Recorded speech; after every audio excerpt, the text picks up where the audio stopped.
cima deles, Flamengo. Um pouco sobre os seus números. São 28 jogos, com 20 vitórias, 4 empates e 4 derrotas, 19 jogos sem perder, 2 finais da Copa do Brasil e também da Libertadores e, claro, uma campanha impressionante para premiar. Faltam os títulos. Comenta um pouquinho pra gente sobre essa sua campanha, se você imaginava fazer uma campanha tão boa assim, até agora no Flamengo, e também sobre esse jogo de hoje que levou o Flamengo à final da Copa do Brasil. Bem, Luana, eu acho que nós imaginávamos uma melhoria da equipe num todo. Não esperávamos que tudo acontecesse de uma maneira tão rápida, até porque a situação era bem difícil, complicada. Existia uma instabilidade, né, em todos os sentidos, e você, participando de um vestiário, você percebia que existia também, por outro lado, uma vontade de querer fazer com que aquilo tudo acabasse, aquela fase passasse. Eu acho que teve um jogo, para mim, que foi marcante, que foi justamente o jogo da Copa do Brasil lá em Belo Horizonte. A equipe perdeu aquela partida e foi, talvez, tenha sido a última partida que nós tenhamos perdido com 2 gols, que uma equipe tenha feito 2 gols no Flamengo. A partir de lá, eu acho que em 24 jogos nós tomamos apenas 10 gols. E aquela partida marcou muito porque ela mostrava já uma possibilidade de crescimento da equipe. E com a derrota é natural que tudo se apague, né? Mas internamente nós percebíamos que a equipe já tinha uma outra postura, já queria de uma outra forma, e eu acho que aquele jogo foi um divisor de águas. A partir dali nós viemos evoluindo rodada a rodada, passo a passo, caminhando, buscando vitórias importantes. Uma virada, eu acho que fundamental, foi aquele resultado aqui dentro, o jogo da volta, um 7-1 que impressionou muito pelas qualidades e pela capacidade da equipe. Mas eu acho que o jogo que fez a diferença para mim talvez tenha sido esse jogo de Belo Horizonte. A partir daí eu acho que a confiança começou a retornar. Nós, aos poucos, fomos sentindo uma evolução, e isso acontecia não só com a equipe que atuava nos meios de semana, como também nos finais de semana. A equipe adquiriu confiança, buscamos uma estabilidade, essa estabilidade foi alcançada. A partir daí jogávamos com muita segurança, equilíbrio, como foi o jogo de hoje, um jogo maduro. A equipe do São Paulo exigiu bastante. E eu acho que mesmo assim a nossa equipe teve um comportamento muito positivo, todo mundo participando muito. Tem momentos em que você propõe e você ataca com frequência. Tem momentos que você também tem que saber sofrer um pouco e, de repente, o trabalho de bola tenha um efeito como acabou tendo na noite de hoje.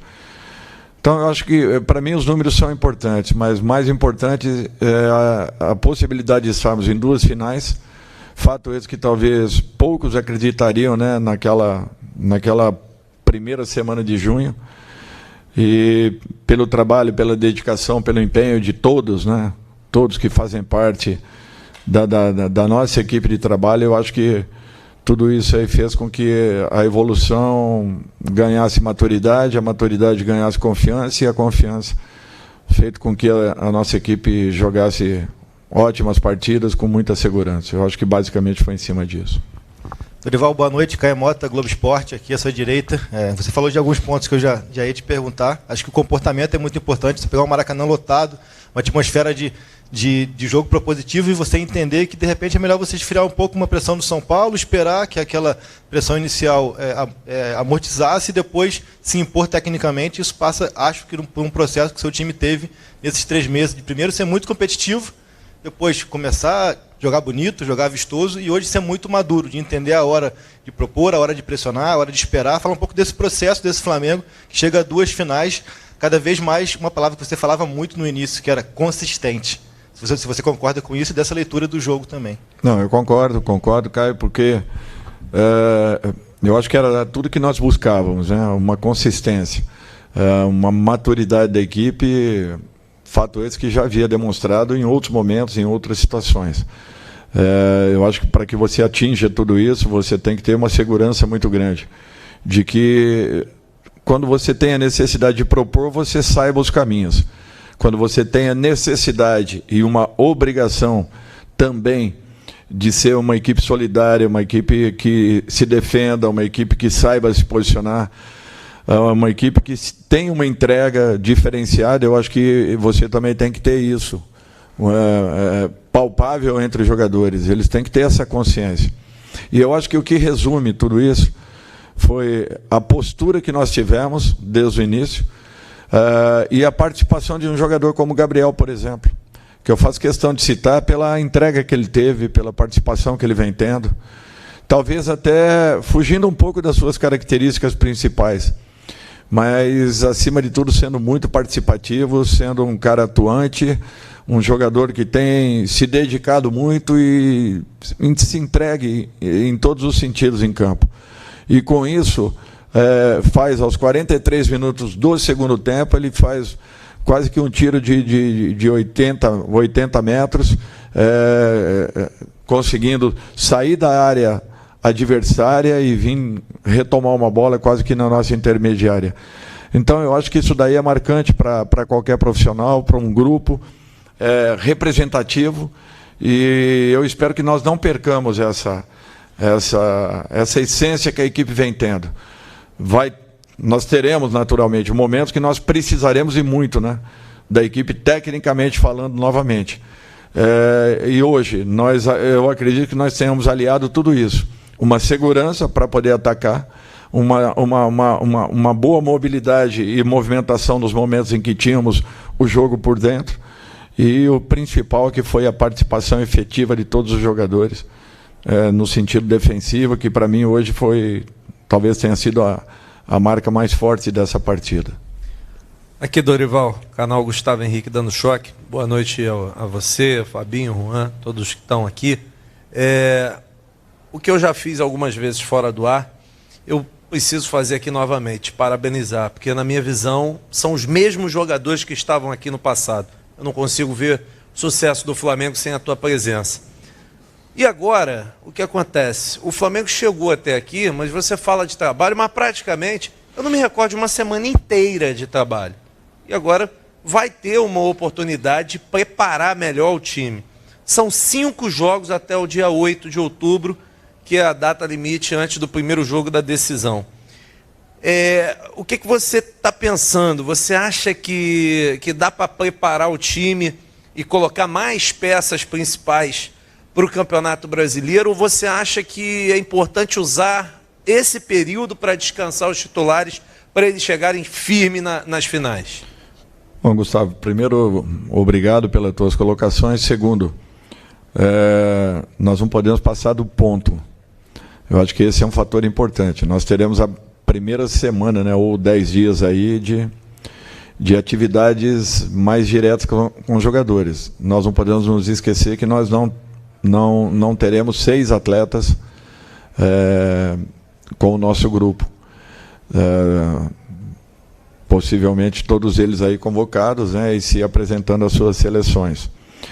Então, nós vamos ter que ter muito cuidado, porque nós não vamos usar esse período para um resguardo, não. Nós precisamos acelerar o processo, naturalmente que tomando muito cuidado com o volume de trabalho que nós venhamos a colocar agora. Todos nós sabemos que nós estamos praticamente do meio para o fim de uma temporada. Teremos aí decisões importantíssimas logo após essa passagem. Teremos jogos de altíssimo nível. O Campeonato Brasileiro, com certeza, daremos uma atenção ainda maior. E não que não venha sido ou não tenha sido dado até esse momento, muito pelo contrário, nós estamos fazendo todos os resultados possíveis, dando toda a condição para que nós sempre tenhamos a melhor equipe dentro daquilo que nós estamos programando, a melhor equipe em campo sempre. Eu acho que isso daí tem sido muito importante. Nós temos agora que repensar rodada a rodada, tomarmos as posições necessárias ao longo desses 10 dias, intensificarmos com aqueles que precisam, mas não deixarmos de dar um pouco de volume e tendo a consciência que não podemos exceder de forma alguma na quantificação desses trabalhos. Eu acho que isso daí será importante. E prepararmos uma equipe para, logo depois dessa parada, para um jogo dificílimo, importantíssimo, contra o Fortaleza, lá em Fortaleza. Oi, Dorival, aqui atrás do Gustavo, Sérgio Lobo. Um pouquinho do que ele perguntou, eu vou te fazer uma pergunta também, um pouquinho nesse sentido. 12 de outubro, 19 de outubro e 29, né? São as 3 datas que o Flamengo terá em outubro, datas decisivas. E aí eu quero saber um pouco do que você disse para ele. Você precisa ter esse grupo na ponta dos cascos, digamos, tecnicamente, fisicamente, mentalmente. E domingo já agora tem um Fla-Flu, que pode ser ou não o teu adversário de uma final de Copa do Brasil, vai depender de amanhã, seria uma avant-première, né, de uma decisão. E é um time que venceu a única decisão que o Flamengo teve nesse ano, tirando do Flamengo um tetracampeonato estadual. Ou seja, a turma deve estar, os jogadores devem estar com o Fluminense ali, né? Foi o único que nos derrotou, digamos. Com a parada que a gente vai ter, você vislumbrando tudo isso, com esses componentes que eu estou dizendo, domingo, no Fla-Flu, Maracanã aqui, que já deve ter casa cheia de novo, você pode pensar em colocar boa parte desses jogadores que atuaram hoje contra o São Paulo? Eu acho que nós vamos pensar sobre isso a partir de amanhã. Possivelmente possa ser que aconteça. Eu acho que nós teremos um jogo em que nós poderemos dar um passo importante desde que consigamos aí um ótimo resultado. É um momento de definição também do Campeonato Brasileiro. Eu gostaria que vocês entendessem que o Campeonato Brasileiro, um pouco diferente das competições que estamos, não dependia única e exclusivamente do Flamengo. Nós tínhamos um adversário que tinha uma diferença considerável de pontos. E nós vínhamos fazendo pontos importantes com uma equipe que, para muitos, não seria a equipe titular do Flamengo. Porém, foi a equipe responsável pela nossa reclassificação dentro da competição. Então, nós não podemos nos esquecer disso.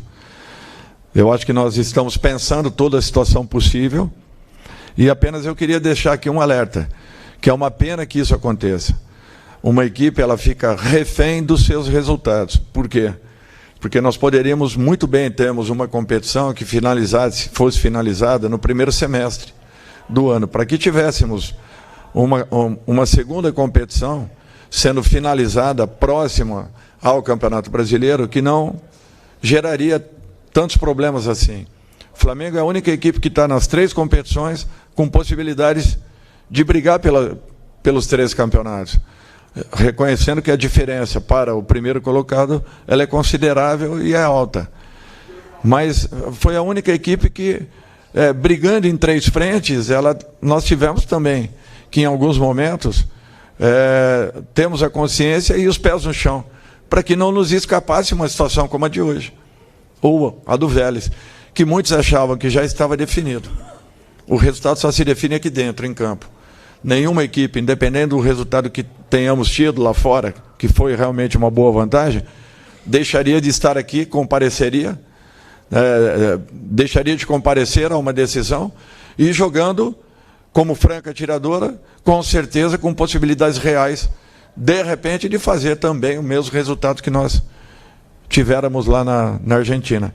Então, esses cuidados nós temos que ter sempre. Por isso que, para mim, foram decisões importantes, respaldadas todas elas pela nossa diretoria e conversada por menores com todos que fazem parte do dia a dia do nosso futebol, para que nós não tomássemos uma atitude desnecessária e que fosse contrária às vontades do nosso clube. Então, eu acho que tudo que foi feito até agora foi feito com consciência, com tranquilidade e equilíbrio.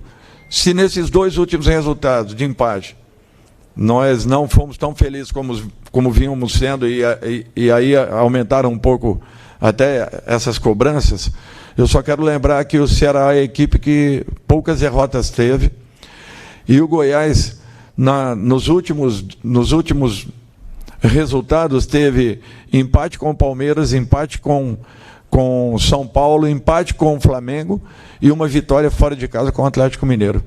Então não é uma equipe qualquer, é uma equipe que faz uma excelente campanha no segundo turno, com o Santos também, desculpe, até um empate, né? Uma vitória na Vila, exatamente. Exatamente. Então é para vocês verem que não tem jogos fáceis no Campeonato Brasileiro, jogos simples, e uma equipe como o Goiás tinha que ser muito respeitada, como foi por nós, e não conseguimos o resultado independente, porque tentamos e fizemos uma partida para que esse resultado acontecesse. Então é assim, essa mesma equipe vinha conseguindo esses ótimos resultados, e de repente esses 2 empates nos afastaram um pouquinho. Porém, eu acho que ainda estamos vivos na competição e vamos continuar com toda a força possível em busca de resultados. Dorival, boa noite, canal Rafa Melo. Você falou um pouco dessa sua passagem dos 3 meses, dos resultados. Eu queria que você falasse um pouquinho desse elenco. Gabigol, que ficou 10 jogos, né, afastados, hoje se doou, se sacrificou pelo time, jogou muito. O Felipe Luiz, que é um jogador perfeito taticamente. O Everton Ribeiro, um dos que mais cresceram sob seu comando, né, aos 33 anos, voltou à seleção brasileira. O Pedro, o próprio Davi Luiz, né, que venceu todos os duelos nos últimos jogos contra o São Paulo. O Vidal, que hoje não é titular, mas é um cara que entra, se doa em campo. Nos seus melhores sonhos, Dorival, você imaginava trabalhar com um elenco desse? Olha, vivendo um momento como esse, né, eu sou sincero, eu acho que não. Eu buscaria, sim, uma recuperação. Sempre confiei muito nesse grupo, sempre. Sempre tive uma forma de acompanhar o Flamengo, por um lado, muito positivo. Porque é uma equipe que sempre deu prazer de poder ver atuar. Pela capacidade, pela qualidade dos jogadores que estão, independente de quem estivesse no comando, mas é uma equipe que sempre, seus jogadores proporcionavam um estilo de futebol que sempre me agradou. A grande maioria deles eu já conhecia. Eu acho que isso daí também ajudou bastante. As nossas intervenções foram acompanhadas, todas elas, por um grupo de trabalho. Não são intervenções únicas, individuais. A chegada do Dorival mudou o Flamengo, não. A chegada do Dorival ajudou a mudar o comportamento do grupo. Mas o principal foi que todos os nossos profissionais que estão em torno se doaram ainda mais e fizeram um trabalho de recuperação excelente em todos os aspectos, em todos os sentidos. Eu fico feliz de poder estar participando de um momento como esse, estar vivendo um momento como esse com o Flamengo, porque eu tinha na minha cabeça que um dia eu voltaria a essa equipe e que coisas boas aconteceriam. Sou muito sincero com você, não imaginava que fosse esse ano, pelo período que eu fiquei parado. Eu fiquei quase que 2 anos e meio, 3 anos parado nesses últimos 4 anos, por necessidade, mas é uma satisfação poder estar voltando, vendo o que eu estou vendo dessa equipe, a forma como tem produzido e os resultados gerados. Eu acho que isso daí é reflexo de um trabalho muito sério e de uma entrega muito grande de todos nós que estamos dentro do futebol do Flamengo. Professor, última pergunta aqui atrás. Boa noite, Dorival. Ricardo Neto, canal do Mundo Interativo. Gustavo Henrique falou agora há pouco sobre a questão do elenco que você tinha na mão, que praticamente não tem diferença do anterior, e os que chegaram não são titulares absolutos do Flamengo nesse momento. E você faz um trabalho que é irreparável. Eu vi uma entrevista sua na época que você dirigia aquele Santos do Neymar, do Ganso, falando que com um time igual aquele, o treinador tem que estar ali para motivar, passar e às vezes deixar com que eles joguem, com que eles fluam. Às vezes a solução está aí, nessa questão mais simples. Às vezes não é problematizar tudo que está acontecendo, é trazer todo mundo para aglutinar novamente e fazer com que o time jogue. Eu acho que isso daí é um desafio. É um grande desafio que nem sempre você alcança. Aquela equipe, quando eu falava isso, é porque nós treinávamos demais. Eu me lembro que, na ocasião, ainda eram 2 períodos de trabalho diário, e nós explorávamos o máximo possível, porque era uma equipe muito coletiva. Talvez uma das equipes mais coletivas que eu vi atuar na minha vida, talvez tenha sido esse Santos de 2010. Eu acho que o Flamengo tem muito dessas características. Tem muito daquilo que aquela equipe também jogava. Talvez com alguns diferenciais que sejam a própria compactação, que é um pouco diferente. Aquele Santos tinha era um time que atacava em velocidade, não era contra-atacava, ele atacava em velocidade. O Flamengo é uma equipe que ataca e, ao mesmo tempo, com a perda de uma bola, a equipe está muito compacta, muito próxima para uma retomada na sequência. Eu acho que esse talvez seja um diferencial de uma equipe para outra. Lógico que o Santos tinha também esses momentos. Porém, como atacava com muita velocidade, não existia com essa compactação com uma frequência muito grande. Então, tinha momentos que nós chegávamos com ataque e a nossa linha ainda estava saindo de trás. Coisa que não acontece com o Flamengo, que ataca muito mais em bloco do que aquela equipe atacava. Mas são 2 equipes gostosas de se ver, prazerosas de se ver, e que representam, em muitos aspectos, o verdadeiro futebol jogado no Brasil. Obrigado, Dorival. Obrigado a todos. Boa noite.